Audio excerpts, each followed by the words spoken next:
Hello दोस्तों, कैसे हैं आप सभी। दोस्तों आज हम जानने वाले हैं पश्चिम बंगाल राज्य के लिए शुरू होने जा रही मिलने जा रही रोजाना चलने वाली एक नियमित एलएचबी ट्रेन सेवा के बारे में। जी हाँ दोस्तों, 16 कोच की ये जो गाड़ी है वो डेली बेसिस पर अपनी सेवा पश्चिम बंगाल के लिए देने वाली है और साथ ही कई वर्षों से चली आ रही जो मांग है वो भी इस गाड़ी की शुरू होने के बाद पूरा हो जाएगा। तारीख की जो जानकारी है वो भी यहाँ पर रेलवे ने कर दिया है। साथ ही ट्रेन नंबर, टाइम टेबल की जानकारी, ठहराव की जानकारी और ये जो 16 कोच की नियमित एलएचबी गाड़ी है डेली बेसिस पर चलने वाली, इसके लिए पूरे डिटेल कोच कॉम्पोजिशन की जो जानकारी है वो भी निकल के सामने आ चुकी है। जिन सभी चीजों को लेकर आज हम पूरा डिटेल में जानने की कोशिश करेंगे इस वीडियो के माध्यम से। इसलिए इस 16 कोच की रोजाना चलने वाली गाड़ी के बारे में आप सारी चीजें जानने समझने के लिए बने रहिए इस वीडियो में एंड तक। एंड अभी से इस वीडियो को लाइक करके इस चैनल को भी जरूर से सब्सक्राइब कर लीजिए और ऐसे वीडियोज के लिए। बाकी आइए शुरू करते हैं आज के इस वीडियो को एंड जानते हैं पश्चिम बंगाल के लिए मिलने जा रही रोजाना चलने वाली इस नियमित 16 कोच की एलएचबी गाड़ी के बारे में।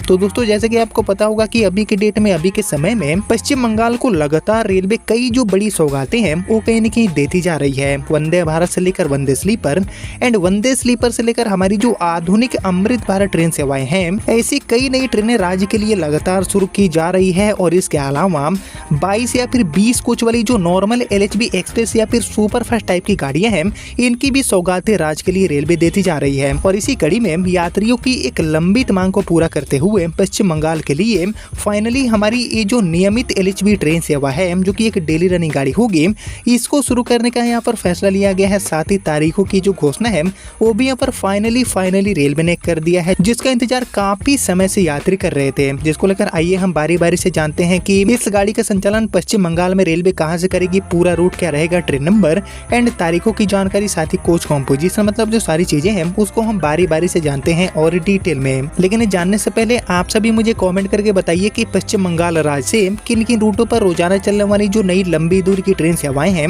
इनको शुरू करने की काफी जरूरत है, काफी नीड है। इसके ऊपर आप सभी का जो थॉट है, आप सभी का जो ओपिनियन है, उसका मैं वेट करूंगा कमेंट सेक्शन में। लेकिन फिलहाल बात करेंगे पश्चिम बंगाल को मिली रोजाना चलने वाली इस नियमित एलएचबी गाड़ी के बारे में। तो इसको लेकर मेरी जानकारी के अकॉर्डिंग एक्चुअली इस एलएचबी गाड़ी का संचालन पश्चिम बंगाल में हावड़ा से रेलवे करने वाली है। जी दोस्तों, हावड़ा से ये गाड़ी उत्तराखंड के काठ गोदाम तक अपनी सेवा देने वाली है। हावड़ा काठ गोदाम एंड काठ गोदाम से हावड़ा के बीच में इस गाड़ी को रेलवे ऑपरेट करने वाली है पूरी तरह से डेली बेसिस पर नियमित एलएचबी ट्रेन, यानी कि गाड़ी नंबर 13019 एंड 13020, यानी कि फाइनली हमारी एलएचबी फायर्ड बाग एक्सप्रेस के रूप में। जी हाँ दोस्तों, हमारी जो बाग है इसको लेकर रेलवे ने एलएचबी फायर्ड करने की तारीख की जानकारी साझा कर दिया है, जो कि एक लंबित मांग रही है। काफी लंबे टाइम से यात्री इस गाड़ी को अपग्रेड करने की मांग कर रहे थे। बाकी यहाँ पर बात करेंगे बाग एक्सप्रेस के एलएचबी फायर्ड होने को लेकर मिले अपडेट की। तो एक्चुअली बिहार, झारखंड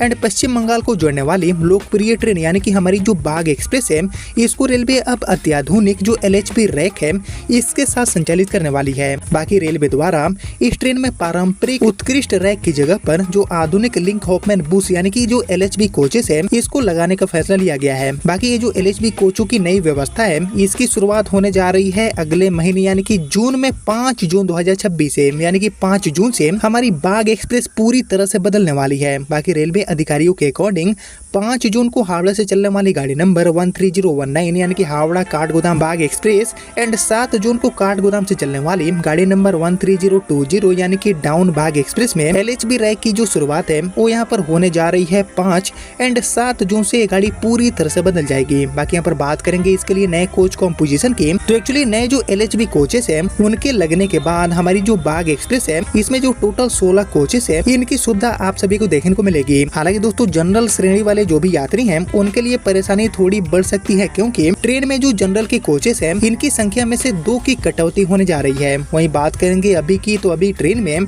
टोटल 6 जो जनरल कोचेस हैं वो लगाए जाते हैं, लेकिन एलएचबी कोच लगने के बाद जनरल कोचों की संख्या सिर्फ 4 रहने वाली है। वहीं एसी कोचों की संख्या पुराना ही रहने वाला है और नए रैक में second AC, third AC and एक अतिरिक्त एसी कोच के साथ टोटल 4 जो वातानुकूलित वातानुकूलित कोचेस है, इनकी सुविधा आप सभी को देखने को मिलेगी। वहीं बात करेंगे डिटेल कोच कॉम्पोजिशन की, तो अभी 18 कोच वाली हमारी जो बाग है वो अब इलेक्ट्रीफाइड होने के बाद 16 कोच की रहेगी, जिसमें सेकंड एसी का 1 कोच, थर्ड एसी के 3, स्लीपर के 6 एंड जनरल के 4 जो कोचेस है, यानी कि टोटल 16 जो कोचेस है, इनकी सुविधा आपको देखने को मिलेगी। इसके अलावा 2 पावर कार एंड जो ब्रेक वैन है, इसकी सुविधा भी गाड़ी में लगाए जाएंगे। बाकी आपको पता ही होगा कि हमारी जो LHV कोचेस है वो किसी भी दुर्घटना की स्थिति में एक दूसरे के ऊपर नहीं चढ़ते हैं, जिससे कि जान माल का जो खतरा है वो काफी ज्यादा कम हो जाता है। और यही वजह है कि यात्रियों की यात्रा को पूरी तरह से सुरक्षित बनाने के लिए लगातार जो ICF कोचों वाली ट्रेनें हैं, इनको रेलवे अपग्रेड करती जा रही है। और इसी कड़ी में पश्चिम बंगाल की बहुत सारी जो ट्रेनें हैं,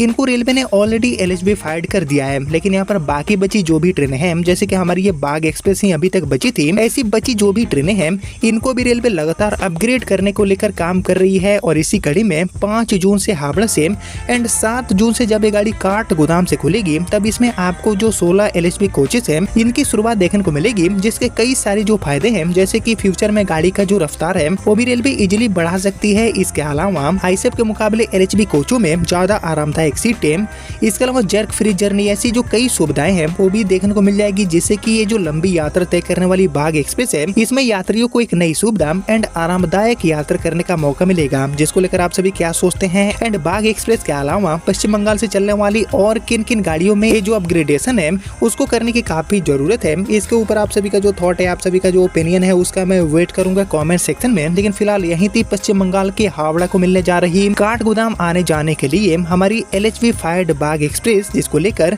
आपने यहाँ तक इस वीडियो को देख लिया है, तो प्लीज इस वीडियो को लाइक और ज्यादा से ज्यादा शेयर कर दीजिए। और मैं मिलता हूँ अब आपसे अगले वीडियो में, तब तक के लिए जय हिंद, वंदे मातरम।